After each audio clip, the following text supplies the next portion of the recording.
Hello everyone, in this video I'm going to show you how to save Instagram draft reels to gallery. Actually, it's very easy and quick, but you need to watch this video until the end so you won't skip any important steps. So first of all, you need to open your Instagram application. Here it is.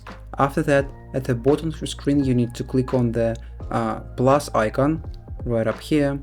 After that you will see your gallery, and then at the top left corner there is a little drafts button. You need to press on that one button. Here it is, and then you will see all your drafts. So after that you need to click on the draft you want to save to your gallery, for example this one draft, and then you will see this interface. All you need to do is to click on the edit button at the top right corner. Here it is.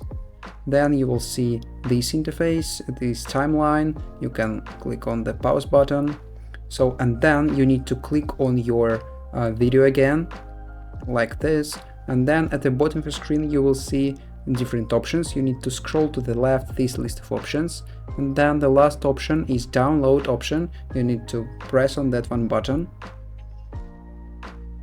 So after downloading, your draft reel will be saved to your gallery.